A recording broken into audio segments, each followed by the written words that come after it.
नमस्कार दोस्तों, मैं आचार्य ध्यान आमीन। यहाँ एक बहुत ही प्यारा प्रश्न पूछा एक साधक ने। उन्होंने राइटिंग में दिया है, जबकि मैं आप सभी लोगों को बोलता हूँ कि आप राइटिंग में नहीं दें, आप ऑडियो में दें। उन्होंने राइटिंग में दिया है। उन्होंने बोला है कि गुरुदेव, मैं आपको बहुत प्रेम करता हूँ और मैं आपको ही मानता हूँ और मैं आपके साथ ही जीवन को जीना चाहता हूँ, प्रतिपल जीना चाहता हूँ। मगर मेरा पूरा परिवार जो है वो किसी और गुरु से जुड़ा हुआ है और वो मेरे को बार बार फोर्स करते हैं। हर शनिवार को, शुक्रवार को, इतवार को मेरे को फोर्स करते हैं कि मैं सत्संग में जाऊं, मैं नाम दान ले लूं, मैं ये करूं, मैं वो करूं, और वो मुझे पसंद नहीं है, क्योंकि उनके खुद के जीवन में कुछ भी नहीं घटित हो रहा। उन्हीं वासनाओं में वो पड़े हुए हैं, उन्हीं झगड़ों में पड़े हैं, उन्हीं लालचों में पड़े हुए हैं, और मैं इसीलिए नहीं जाना चाहता। और आपके साथ जुड़ने के बाद एक दो साधनाएं मैंने करी हैं यूट्यूब वीडियो देखकर, और मेरे जीवन में परिवर्तन घटित हो रहा है। अब मैं क्या करूं? मैं आपको छोड़ नहीं सकता, अपने परिवार को भी नहीं छोड़ सकता, और परिवार में जो है झगड़ा चालू हो जाता है। हम एक दो दिन तक खाना नहीं खाते। उनकी पूरी कोशिश है कि मैं जाऊं और नाम दान लूं, रात को उठूं, आधी रात को उठूं, सिमरन करूं, ये सारे काम करूं, मगर मेरे को उनमें कोई रिजल्ट नहीं दिखते। तो मेरे को क्या करना चाहिए? मेरा मार्गदर्शन करें। बहुत बड़ा प्रश्न था आपका। पहले तो मेरा प्रणाम स्वीकार करें। अब एक एक बात को समझने की कोशिश करें।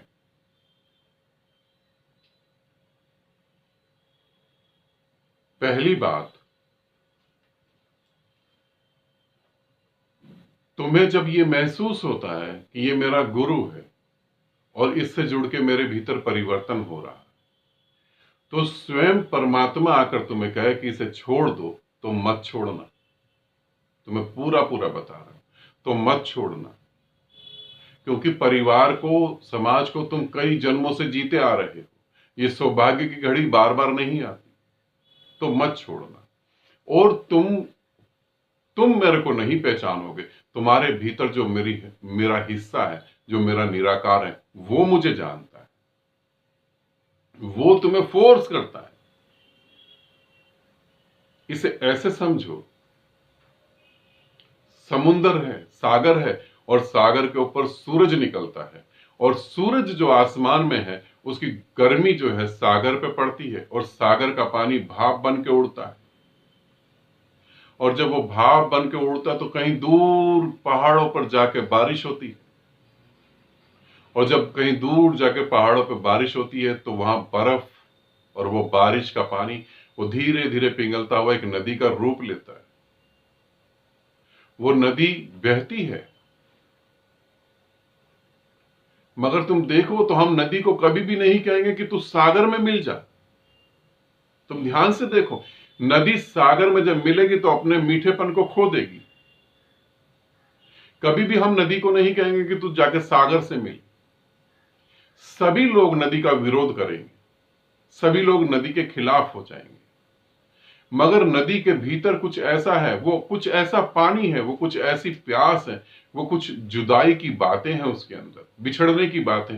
वो फोर्स करेंगी, वो धक्का देंगी, नहीं तो सागर में जा। और नदी ना चाहते हुए भी सागर में विलीन हो जाएगी, अपना मीठापन खो देगी और खारेपन को स्वीकार कर लेगी। इसी तरीके से तुम इस बात को समझो।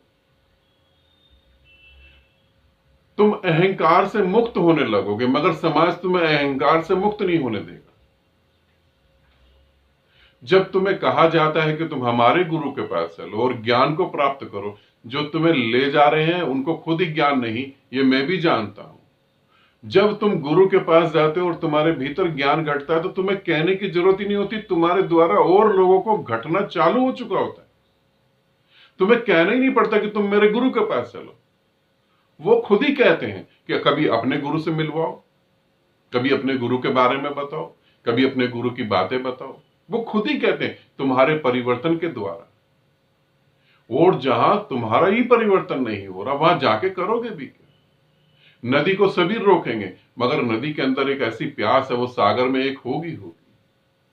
और जहां मैं कह रहा हूं सागर में एक होगी, उसका मीठापन, मीठापन जो समाज जिसे पसंद करता है वो मीठापन है। तुम्हारा परिवार खुश हो जाएगा। तुम जाओ, नामदान ले लो, जो भी कुछ है उनके हिसाब से चलो, वो बहुत खुश हो जाएगा। जबकि उनकी अकल पे इतना बड़ा पत्थर पड़ा, उन्हें ये दिख ही नहीं रहा कि उनके जीवन में कोई परिवर्तन नहीं हो रहा। लोग अपने बच्चों को पकड़ के मंदिर ले जाते हैं, लोग अपने बच्चों को पकड़ के चर्च ले जाते हैं, और पता नहीं कौन कौन से धार्मिक स्थलों पर अपने बच्चों को पकड़ के ले जाते हैं। अपने बच्चों के सामने इतने प्यार से सर झुका देते हैं, लेट जाते हैं, पता नहीं क्या क्या करते हैं ताकि बच्चा सीखे, मगर भीतर से उनको पता है कुछ भी नहीं हो रहा। यहां पर तो मौत का भय तुमको, काम वासना से पीड़ित तुम, द्वेष और क्रोध में तुम भरे, जेलसी में तुम भरे हुए, कुछ हो नहीं रहा तुम्हारे साथ। सुरक्षा ढूंढ रहे हो फिर भी असुरक्षित तो पूरी जिंदगी। मांग रहे हो फिर भी मांग नहीं पूरी हो रही, फिर तुम अपने बच्चे को वो बातें सिखाते हो। तुम थोड़ा तो समझो तुम क्या कर रहे हो, और अपने बच्चे को क्यों जहर पिला रहे हो तुम। वो भी कल अंधविश्वास में पड़ के यही हरकतें करेगा। स्कूल में पढ़ेगा नहीं, मंदिर के आगे हाथ जोड़ के खड़ा हो जाएगा, 11-21 रुपए सिविलिंग पे चढ़ा देगा कि मेरे को पास करवा दो। यही बच्चे फिर साधुओं के पीछे भागते कि हमारी बेटी के बच्चा नहीं हो रहा, हमारी बहू के लड़का नहीं हो रहा। यही भागते हैं वो सर्कस करते हुए लोगों के आगे, किसी को माता आ गई, किसी को देवी आ गई तो हमारा भविष्य बता दे, किसी गुरु के पास चले गए कि हमारा जीवन सुरक्षित कर दो। ये अंधविश्वास की बातें छोड़ो। तुम्हें लगता है कि मैं तुम्हारे लिए हूं, फिर चाहे परमात्मा भी आ जाए तुम उसे भी नकार देना, फिर तुम मेरे में ही डूबो, फिर सही में मैं तुम्हारे लिए हूं। फिर अपने मीठेपन को, अपने उस अहंकार को और अपनी इन सब चीजों को त्यागो और डूब जाओ, क्योंकि मैं तुम्हारे भीतर हूं और वही बता रहा है कि तुम मेरे हो। फिर तुम डूबो, पूरी तरह से एक हो जाओ। मत सुनो घर वालों की, ये सब बेकार की बात है। मैं तुम्हें सही बताऊं, ये सब बेकार की बात है। सत्य थोड़ा कड़वा जरूर होता है। तुम मर गए, महीने 2 महीने रोएंगे ये लोग, और तुम मर गए तो महीने 2 महीने ये तुम्हारे मरने की वजह से नहीं रोएंगे, ये रोएंगे जो उनके काम अधूरे हो गए, जो तुम काम पूरे करते थे। कोई किसी के लिए रोता नहीं है, उसकी जो अधूरी इच्छाएं पूरी होनी थी वो अधूरी रह गई, इसलिए लोग रोते हैं। और कुछ दिनों में उनकी इच्छाएं कहीं और से पूरी होती है, फिर वो तुम्हें भूल जाते हैं। कहीं तीज त्योहार पे तुम्हारी याद आ गई तो ठीक है, नहीं तो तुम देखो मरे हुए लोगों की हम फोटो दीवार पर टांग देते हैं, उसमें इतनी धूल जम जाती है, हमें यह भी होश नहीं रहता कि धूल को साफ करते हैं। जो फोटो पे धूल नहीं साफ कर सकते वो तुम्हें कहां याद रखेंगे, और वो कहां तुम्हारे हुए। चिता की आग भी नहीं ठंडी होती, घर आके ये इधर उधर की बातें कर रहे होते हैं। नहीं, तुम्हें लगे कि मैं तुम्हारे लिए हूं, उसको जियो, उसमें डूबो, ताकि तुम सागर हो सको, ताकि तुम अपने भीतर बैठे परमात्मा को जान सको। कठिन है, मुश्किल है। गुलामों का जीवन जीना कोई जीवन जीना नहीं होता, ध्यान रखना। गुलामों का जीवन नहीं, सम्राट का जीवन जियो, अपनी आजादी को जियो। जिसके पास जिसकी आजादी नहीं है वो जानवर से भी बदतर जीवन जीता है।